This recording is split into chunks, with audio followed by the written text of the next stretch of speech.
परतूरच्या नागरिकाची नजर मालमत्ता क्रमांक 740चा बनावट दस्तऐवज घोटाळा परतूर नगर परिषदेचा भोंगळा कारभार चव्हाट्यावर मास्टरमाइंडचा भांडाफोड होणार, दूधचा दूध आणि पाणीचा पाणी होण्याची दाट शक्यता।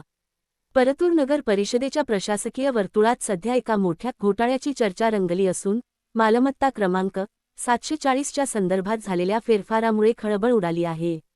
बनावट कागदपत्रांच्या आधारे चक कंबड जी जालना येथे बेकायदेशीर खरेदी खत करण्यात आल्याचा धक्कादायक प्रकार उघडकीस आला असून या प्रकरणाचा मास्टरमाइंड नेमका कोण असा सवाल आता उपस्थित केला जात आहे।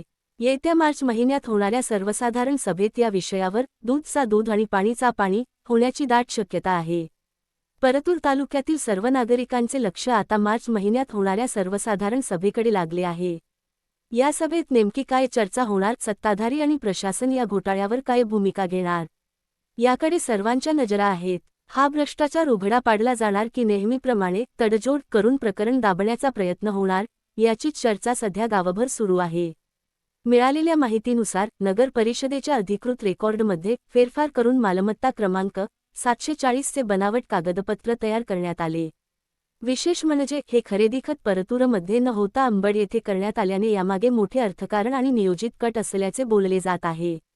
या प्रकरणी प्रशासनाला निवेदन देऊन दोषींवर तात्काळ फौजदारी गुन्हे दाखल करण्याची आणि हा विषय सभेच्या विषयपत्रिकेवर घेण्याची आग्रही मागणी करण्यात आली आहे।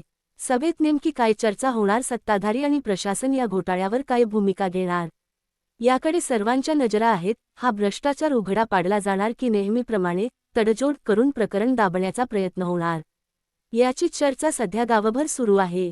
तसेच नगरपालिकेचा हा भोंगळा कारभार उघडा पडण्याची शक्यता असून यातील मुख्य सूत्रधार मास्टरमाइंड कोण आहे हे समोर येणे गरजेचे आहे। बनावट कागदपत्रे तयार करण्यासाठी कोणाचे सहकार्य लाभले आणि या भ्रष्टाचाराची व्याप्ती किती मोठी आहे हे तपासण्याचे मोठे आव्हान प्रशासनासमोर आहे। जर प्रशासनाने हा विषय अजेंड्यावर घेऊन पारदर्शक चर्चा केली तर अनेक मोठी नावे समोर येण्याची शक्यता वर्तवण्यात येत आहे। शासकीय दप्तरात फेरफार करून फसवणूक करणाऱ्यांविरुद्ध कठोर कारवाई झालीच पाहिजे। सभा या घोटाळ्याचा निकाल लावणारी ठरेल का हे पाहणे महत्त्वाचे आहे। न्यायिक बुलंद आवाज न्यूज नेटवर्क 24।